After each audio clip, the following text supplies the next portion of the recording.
First of all, I want to share with you, let's see. This is an original painting by my mom. I love that. It's hanging here in my room. The thought that I wanted to give you today begins with a line that was spoken in a popular K-drama called The Goblin King, and I think it was the Goblin King who said it. Something like, if the Almighty only gives us struggles that we can handle, I think he thought too highly of me.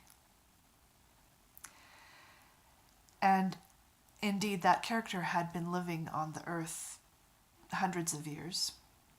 And so he had hundreds of years worth of everything that it means to be human. And of course, he was a kind of a magical being as well, but it didn't stop him from having hundreds of years of loneliness and things like that. I'm also reminded of the moment in one of my favorite movies. Oh my gosh, watch Nickleby, that was filmed in the early 2000s. It has Anne Hathaway and I think Charlie Hunnam, and I mean that is who is playing Nickleby, but I probably said his name wrong. That story is an amazing story about the human condition and how to make choices and how to challenge what's not right in our lives and in the world. And no spoilers, but there's a moment where the main character, a young man, Nicholas, who has gone through so much that he didn't let break him, but there was a moment when he broke down. And he said something like, if this is what my strength is for, I don't want it. Meaning that sometimes we talk about the trials in our lives as, bringing us strength and giving us learning. And it's like, never mind, just no thanks, I'll be weak as long as I don't have to, just spare me, right? Never mind. I'll just be a wimp. But, so, and I don't know about you, but where I come from, there is that idea that, God only gives us what we can handle. I don't believe that at all. That's not even written in any of the major scriptures. I don't think that's the case, and my demonstration for that is our entire planet. We're all in the middle of things, both in our personal lives and in our world, that are obviously things we can't handle. Otherwise, we'd be living on a very different planet. I also come from a tradition where, a great weight is placed on the ability to make choices, and that we are free to make choices as human beings. And that idea can come in many, many forms. We have had a lot of ideas in our world about, setting goals and positive thinking, and that it starts with you. And, and even I will say those things because you do have to, at some point, come to learn that, because the only way that you can become free is to start to choose. So if I was talking to you face to face and you were asking me how to become free, I would talk to you about making choices. But life is a paradox, and also in the sense of, as we're looking out with understanding, and as we look for solutions for this world, if we look out at people and the choices that they're making, and the point of view that we should have about that, and also on ourselves, being gentle with ourselves and being understanding with ourselves, I think it's important to understand that there's all kinds of things that we do not and cannot choose and cannot fix. And I've taught my kids there are things that you can lose and never get back. And when it's a paradox. But when you look at people and you want to hate them, for example, or you want to think, hey, that's not me. Well, it would be you if you were in that same position. The forces that shape us, where we're born, what culture we're born in. In fact, I just listened to an interview that Krista Tippett did with Isabel, I want to say Wilkinson, but it could be like, I'll put that in the description. And she wrote a book about the Great Migration of after the Civil War, and for several decades really, about the choices that African American families were making for themselves, and of course a lot of them left the South to try to make their fortune in other places with varying success and still a lot of challenges based on their skin color. But in the interview,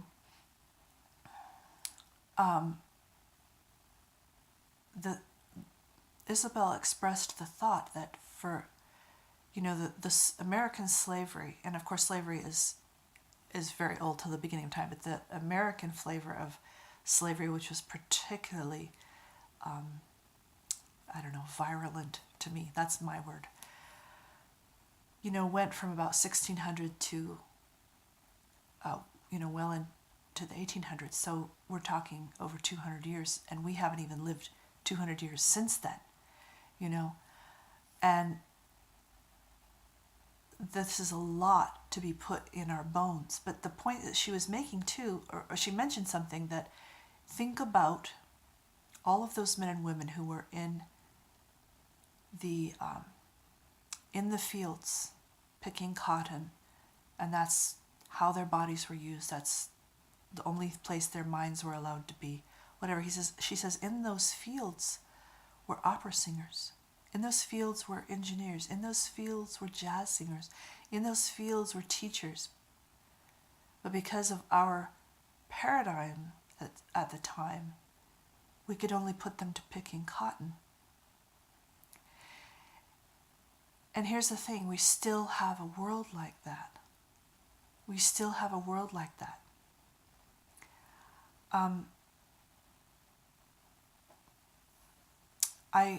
I have had opportunity to talk with people all over the world online and learn some very courageous stories.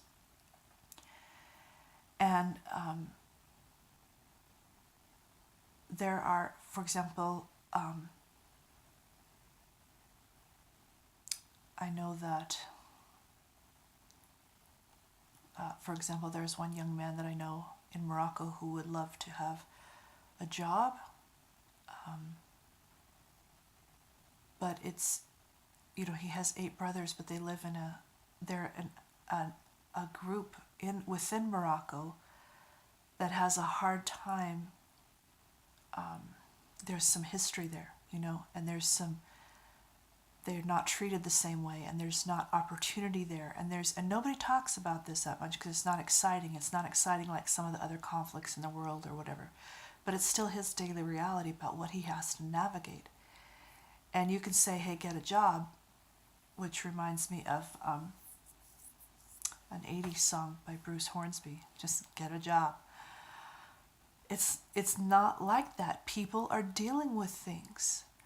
And yes, you can't, there's a wonderful soul on this earth, and her parents, Grace Anna, sings. And she didn't ask to come in the body, or unless, maybe she did ask to come in the body that she has, but she has some physical challenges, but in those physical challenges, she sings. They've chosen a way to engage with that. And yes, everyone has the opportunity to engage with choice with the things that you didn't choose. But at the same time, realize that some people are trying to move mountains. And who's stronger? Who's more faithful? Who's worthy of our admiration? Or it's not really about admiration, but let me say this first. The person who's moving a boulder, wow, you did it. Or the person who's trying to move a mountain and they don't even get it to move an inch, but they're pushing against it with their whole might. And the mountain never moves 1 inch.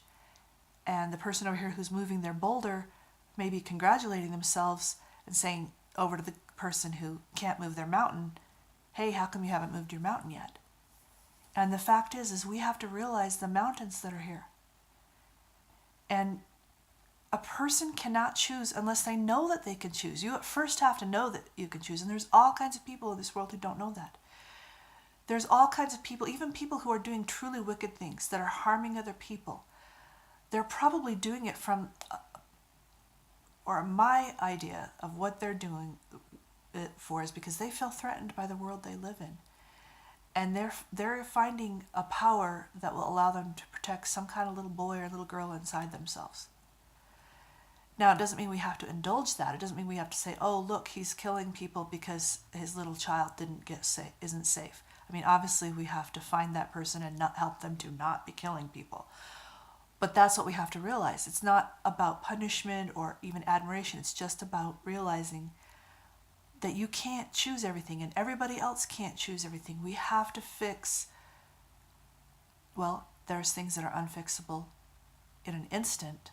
We have to keep pushing up against the mountains, and maybe that mountain will move an inch.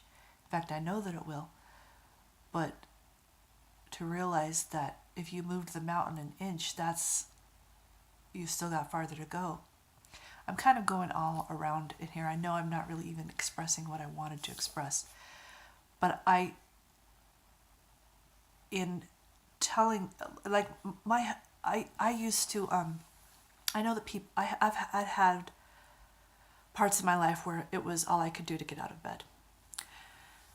And I know that people probably thought that I wasn't very friendly, because I wasn't. I could barely breathe. I got out of bed that morning. That's what I did. I didn't have energy for friendliness. I wanted to create things and I wanted to be a great mother, but I didn't expect to be met with the level of, in my case, anxiety and depression. And I didn't, my husband would say things like, you need to just get a better attitude. Just cheer up. And I used to wonder, well, why can't I do that? And what I learned about me, and this is almost a different subject, was that I needed certain things, like certain chemicals. And it wasn't just a matter of getting another attitude and saying that over and over again. You could say that to me for the rest of my life. Get a better attitude, get a better attitude, get a better attitude. And I would have died in that condition. But it was when I started learning real things about my body that I realized my way out of it. But it took a great deal of just serendipity, blessings from the universe, and just me and I still have to apply certain things every day so that I can function as a human being. And I used to feel like an animal. I used to feel very degraded. And I'm still on my way out of that. I'm still not at what I feel like a full power human being should be. My point is if you're looking out at the world and say, well, they just need to do this, or they just need to get out of the slums, or they just need to not join a gang, or they just need to... Now, there are people who find the strength to do those things, but it's not,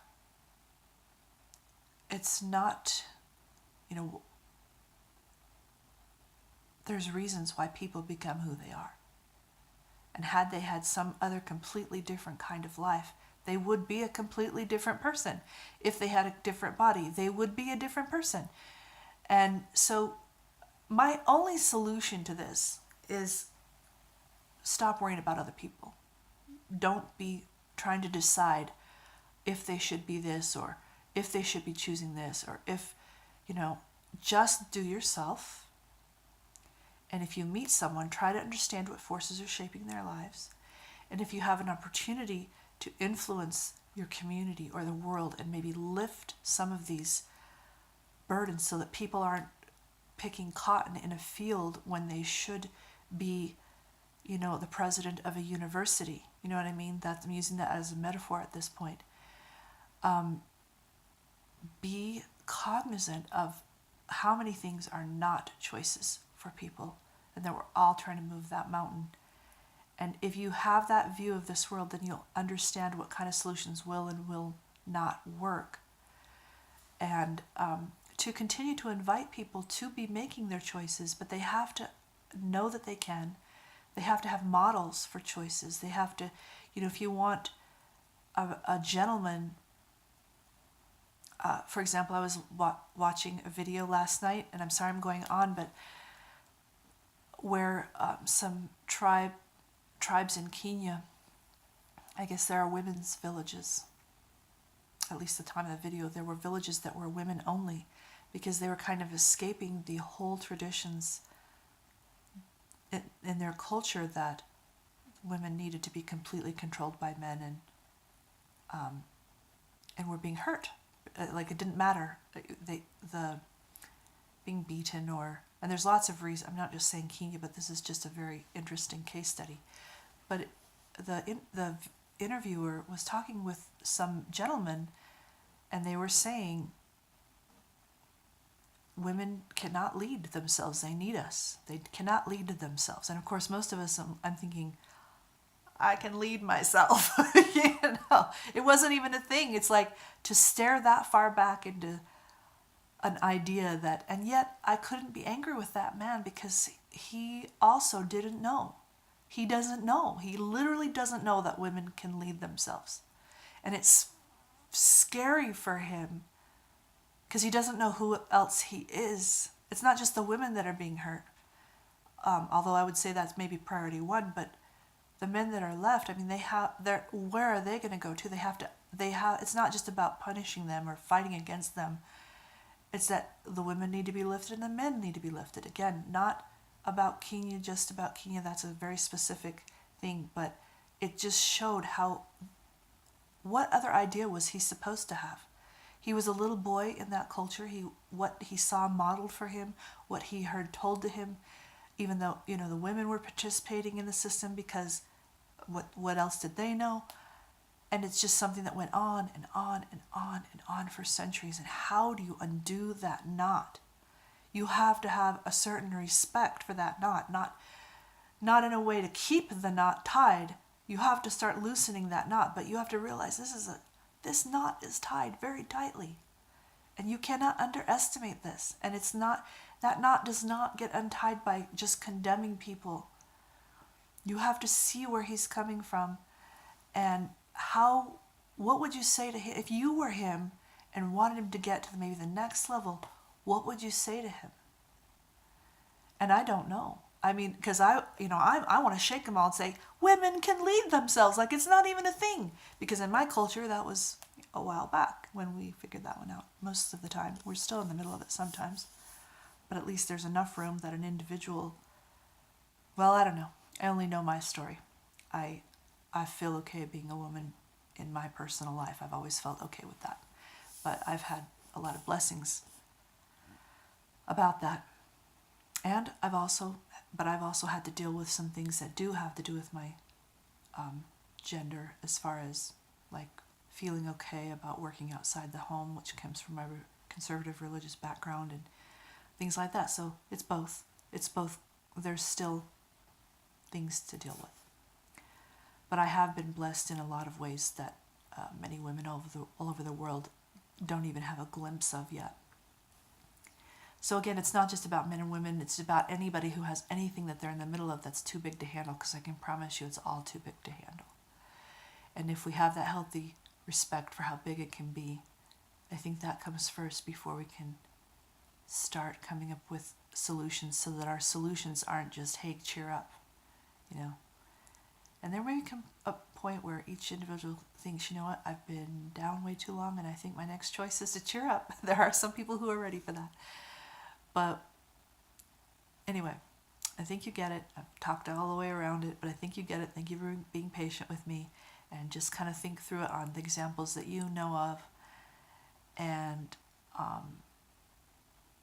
realize the pathways that need to take change. And that doesn't mean change takes slow, because change actually takes place in quanta.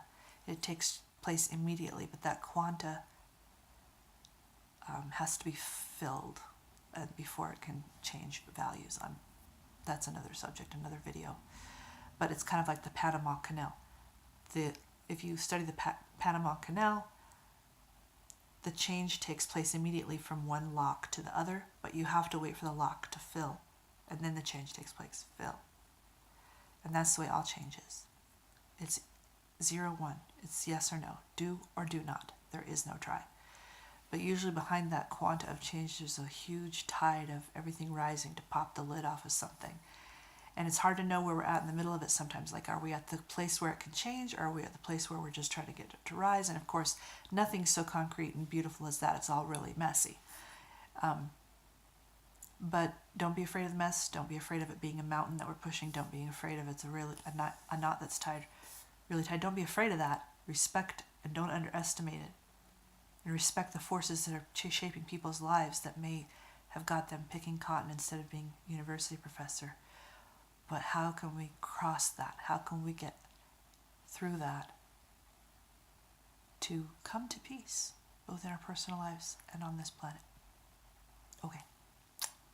Enough said. Bye.